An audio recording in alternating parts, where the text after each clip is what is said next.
as promised, I am going to start doing my review of all 12 steps. And, I'm not going to read the whole thing. I'll read the title portion of each step. I'm not going to read the step in its entirety in these videos. Obviously, you can go to aa.org. All the steps are up there. You can read them all. Obviously, if you're looking to get into recovery, you could certainly hop online and buy yourself a 12 and 12 group, a 12 and 12 book. That's what we call the step book, 12 and 12. But you can go to any meeting and get yourself a copy as well, which is probably the better alternative. Anyway, I am going to review the steps. And so what I'm going to do is I'm going to read the title, basically. I'm going to pause the video, and I'm going to read the step myself offline. And then I'll shoot the rest of this video of my take on the step. And people might be wondering, well, you're sober 28 years and you read a step a day for however many years, and you still have to read it to talk about it? No, I don't. I don't have to read it to talk about it. But I can tell you this is every time I read any of the steps, something resonates with me differently. If I read this last month, something might jump out of the page that won't jump out today. I really believe that what we need to hear on a given day to help us spiritually is what's going to jump out. So that's why I do it, and especially now for the purpose of this video, I want it to be authentic, and I want to share what resonates with me right now, today. Obviously, I'm going to talk about what it meant to me early on, but I also want to talk about what it means to me today as I read it on this day as I'm shooting this video, because it could change. As we evolve, as we need different things out of AA and the steps, different things that we read are going to jump out, resonate with us, and help us through a day. So that's why I'm doing that. And again, me reading these steps and offering my view on each step. Again, I'm sober a long time, and I've been working the steps a long time. I don't believe there are any experts. I just don't. You ask anyone who's in recovery working the 12 steps, they'll tell you the same thing. We're doing this stuff just to try to be better today than we were yesterday. Right? That's really what we're trying to do. Obviously, working the 12 steps of being sober this long adds a level of experience, right? But there's no experts. We're only sober today. So whoever woke up earlier than me today is sober longer than I am. That's kind of how we view it, right? I'm not talking about planning things or looking back on our past and addressing past issues. We'll get to that kind of stuff. But from a recovery standpoint, it really is all about today as far as our spiritual conditioning goes and our sobriety. So that's what I'm going to do. So anyway, step 1 reads, we admitted that we were powerless over alcohol, that our lives had become unmanageable. That's it. So I'm going to stop this real quick, and I'll be back in a minute. So that was interesting. It's funny how, I just got done saying that what you need to hear always jumps out at you. And, I don't know how many times I read step 1. I'd have to literally get out a calculator, right? But you always get what you need. I always get what I need when I pick up this book. And, I'll talk about what jumped out at me tonight, and then I'll talk about what step 1 means, especially for people who might be new or struggling with addiction or whatever. The unmanageable part of this step and again, that probably jumps out at me a lot at this stage, not just in my recovery, but also this stage of my life, and that is that our lives are unmanageable, because especially when you're sober a long time and you're working the steps and life starts to get a little bit better and things start to come back, relationships start to mend, maybe we get a job and we start living a useful life again. It's easy to fall into the trap of not identifying if things are unmanageable, right? And that could be relationships, it could be work-life balance or whatever. In my case, that's why it jumped out at me tonight. In my case, it's sometimes I could take on too much, whether it's work or I do a lot of work with dogs as well, for people who don't know. So sometimes I'll do a little too much with that, and I'll neglect my own dogs. And I don't mean neglect from like animal abuse. I mean like, I'm spending more time with like rescue dogs than my own dogs. That's what I mean. My dogs are spoiled rotten. You know what I mean. or I'll be so focused on a project or something that I'm not tending to my domestic needs with my wife or whatever. And that happens a lot, and it's all about balance. And I have a hard time identifying when things are unmanageable. It doesn't mean I want to use. It just means that I have to be aware of how my life can still be unmanageable even though I'm sober. So that's what jumped out at me. And again, if you read step 1 on your own, you'll see where it talks about the unmanageable part of life. Because there's people, it even says in the step, people who have, they're still married, have their wife, their kids, 2 cars in the driveway, a roof over their head. Things are on the surface good, but their life is, they have a problem with alcohol, and their life is unmanageable. So the unmanageable part is what I needed to hear today. So as it relates to step 1 in general, we cannot lose sight of the importance of admitting that we have a problem with drugs or alcohol, right?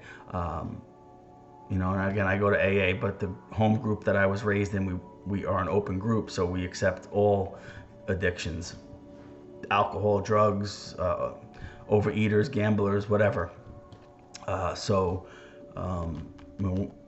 The whatever it was, alcohol or drugs, that is literally just a symptom of the problem, right? And most people don't understand that because they think drugs or the alcohol was the problem. No, that is a symptom of the problem. The problem is us, and we have to fix what caused us to become alcoholics and drug addicts, right?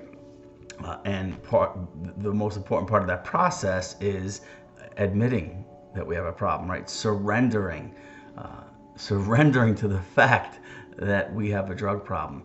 Admitting defeat, literally. Admitting defeat is one of the strongest, what's the word I'm looking for? Mindsets? I don't know. I can't even think of the word. Strength. There's so much strength in admitting defeat. It's a very weird thing. I know. Admitting defeat, surrendering, there's strength in that. It's so amazing that defeat, surrender, oh my God, unmanageable. All these words with negative connotations have such strength to them, because it was only until I admitted that I really had a problem that I got sober, right? Because I went to meetings, but it was, all that bargaining. Oh, I'm 21 years old. I probably just overdid it. I just gotta get my head right, and I'll be fine. All the other 21-year-olds were graduating college. They were starting their lives. I was smoking crack for days straight, almost dying, right? Yet still, I had this stubbornness, this will to say I could fix it on my own, but I couldn't, because it was only until I started listening to what the people in AA were telling me to do and started practicing this book that I got sober and stayed sober. So today, the unmanageable part resonated with me because that's what I needed to hear today, right? But back then, it was about not using. It was about admitting that I have a problem, I need help, my life is out of control, the way I'm living and the decisions I'm making are not working. I need someone else to help me how to do this thing called life, right? And that's a hard pill for some people to swallow, especially, maybe there's older people. Like when I went to AA when I was 21, most people were twice my age, and I've seen people, I'm talking about, quote unquote powerful business people who probably had, really strong personas about them, have to come into this room and admit defeat. Like that's hard for some people. I was just a kid and it was hard for me. But again, there's so much strength in admitting that we have a problem, and the identifying the unmanageable aspect of step 1 is really important. Obviously not drinking and drugging is, that's always the primary thing, right? But there's people that, they might on the surface have their stuff together. It says in the book, a wife, a family, 2 cars in the garage, right? Things seem to be going okay, but everything else is out of control, right? And it's important for us to just surrender. It's okay if we have a problem. It's okay if the way we're living is not working. And if there are other people that know how to help us, can help us get our lives on track and become useful members of society, it's a good thing. So, don't be afraid to admit defeat, because it's probably the best thing you could do for yourself, right? And once we admit defeat and we realize our lives are out of control and there's a better way, I'm telling you, if I can do it, anybody can. Definitely hop over to aa.org, and there's tons of literature up there. I strongly suggest you go to a meeting and get one of these books, right? Especially if people are new or thinking about getting into recovery. Stop thinking about it. If you're thinking about it, you belong there. And I can tell you this, I have never met anyone in AA or an AA meeting that didn't belong there, okay? Nobody winds up in an AA meeting by accident. I promise you that, okay? Maybe you were court ordered, maybe you have probation, maybe you're doing it for your family, that maybe you're doing it for all sorts of reasons, okay? If you wind up sitting in a chair in an AA meeting, I promise you, you belong there. There are no coincidences, there are no accidents. Take advantage of this opportunity, okay? Because I got news for you. I don't know what the percentages are, but it's pretty low as far as the amount of people that go to AA compared to the amount of people that stay and get sober and stay sober. So if you find yourself in an AA meeting, whatever the reason, take advantage of it, please, okay? You don't have to go through the bottoms that people, I almost died several times. I have other friends in AA, they were in and out of jails their whole lives before they finally got sober. Other people, super wealthy, lost everything. Like, so many different stories. And that's a beautiful thing about AA. People of all demographics wind up in AA for a common purpose. And there's only one requirement for membership to AA, and that's just one. I know, it sounds crazy, okay? The only requirement for membership is a desire to stop drinking. That's it. That is the only requirement. If you have that desire, no matter what you think your bottoms are, or no matter how you think you can get things under control, if you have a desire to stop drinking, that's the only requirement. So I will shut up now. I hope this helps. And I may do this again. I may do a couple of rounds of this because, like I said, things pop up. Things jump out at different points in my recovery and life stage that I need to hear. So, and I don't stop reading them. And it's just amazing how whatever I need to hear, I always read in these books. It's crazy. It really is. So if you're new or thinking about going to a meeting, don't stop thinking about it. Go to aa.org, find a meeting near you, and just go. Just go, introduce yourself, and if you're not even sure, just say, hey, I'm Bob, and I'm not really sure if I have a drinking problem. I'm telling you, people are going to come up to you. They're going to welcome you. They're going to come up to you after the meeting. They're going to introduce themselves to you. No one's going to force anything on you, but you're going to get a lot of support there. So I wish you well, and have a wonderful night, and I will see you guys in my next video when I go over step 2.